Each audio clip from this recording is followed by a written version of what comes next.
That pine tree just kind of leaning to the right a little bit. Take a look around Jeff Gibson's home in Akron. My goal was always to find a wolf out there. And you'll see the amazing pictures he's taken with his older Canon camera. It still takes good pictures. However, he says he could never have pictured what would happen to his wife, Gretchen, back in July. It was like a throbbing, constant pain. Jeff thought it might be her appendix. They went to the emergency room at Cleveland Clinic's Akron General. They say after sitting in the waiting room for an hour and a half, Jeff went right back up to the front desk. She's in pain. Nobody's coming out to see her.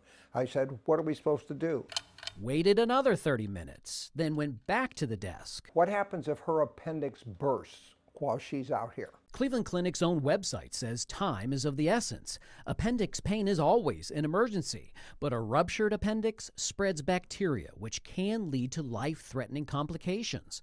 The Gibsons say the only good news was from Gretchen's CT scan. The results show that the appendix was very swollen, okay? But still intact. But still intact. But Gretchen was still suffering. Between the throwing up and the shakes, and I was a little concerned I was going to go into shock because the pain was so bad.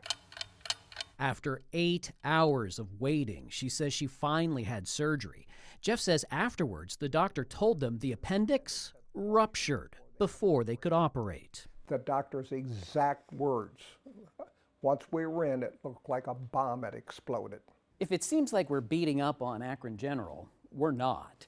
In fact, after sifting through the data, at 2 hours and 37 minutes, it doesn't even crack the top 10 as far as longest ER wait times. We looked at 40 hospitals and counties all over Northeast Ohio. We gathered data from the Centers for Medicare and Medicaid Services that focus on timely and effective care, measuring the average time from check-in to leaving the ER.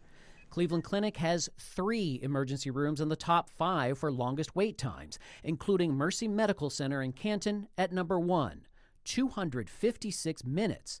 That's 4 hours, 16 minutes on average. University Hospitals has 6 of the top 10 ERs for longest wait times.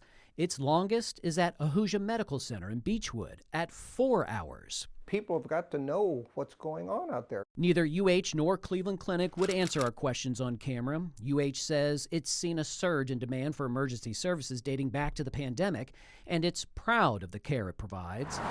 Cleveland Clinic also cited increased demand, and its ER departments sometimes experience longer than expected wait times.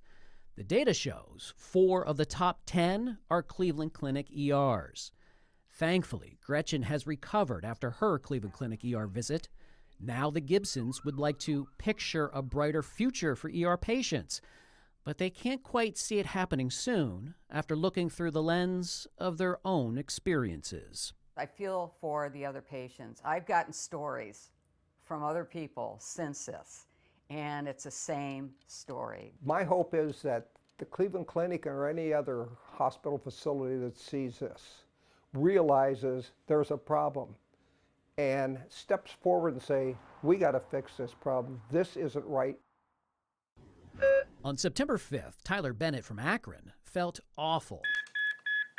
I was getting confused, I was feeling sick, and I was feeling weak on my left side. Tyler says he has no history of heart problems, so he went to an urgent care center. Records show his blood pressure was 219 over 110. That is very high. Then, just a couple days later, I just couldn't breathe. My chest was tight. I could feel it in my neck, in my shoulders. his mom was worried. He said he couldn't even get up out of the bed. She drove him to the emergency room at Cleveland Clinic's Akron General. Records show his blood pressure then was 175 over 118. And then the lady straight told me, you have something more serious. Cleveland Clinic's own website shows 175 over 118 is right on the line of an urgent problem. However, Tyler says he sat in the waiting room another 6 hours before his vitals were checked again. I didn't see a doctor, nothing like that. They just kept basically telling me, we're waiting for beds. Hospitals, unfortunately, don't really prioritize their emergency departments. Mashita Beer is from the RAND Corporation. Its recent study on ER departments nationwide shows one reason wait times are up is because of the cases walking through the doors. Medical complexity and social complexity, so that ERs just have to spend more time taking care of patients. She also reports Medicaid, Medicare, and private insurance payments to hospitals have all gone down. So if you're not getting paid as much, that is just salt on the wound. On top of all of that, there are workforce problems. What we saw during the pandemic was a major exodus, particularly of nurses from acute care settings like emergency departments. Data from the Centers for Medicare and Medicaid Services show since 2019, just before the pandemic, to now, nearly every Northeast Ohio hospital we looked at added minutes to ER wait times. Cleveland Clinic's Avon Hospital added the most, with 93 more minutes than 2019. UH's Ahuja Medical Center in Beechwood comes in second with plus 77.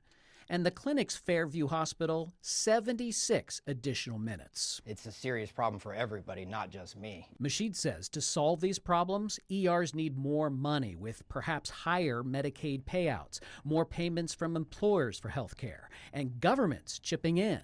To use local funds similar to what police and fire gets for emergency care. Neither UH nor Cleveland Clinic answered questions on camera. Both say they've opened urgent care centers to provide options for people who don't need ER care. The clinic claims it uses a more efficient processing system to get patients through more quickly.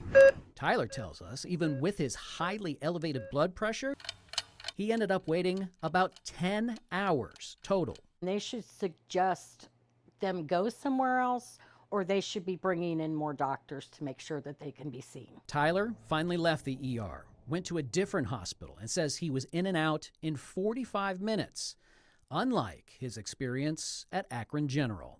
I just feel like they just plain out forgot me. You know what I mean? Like, it's crazy. Like, it was like I wasn't even a person. It was just a number on a sheet.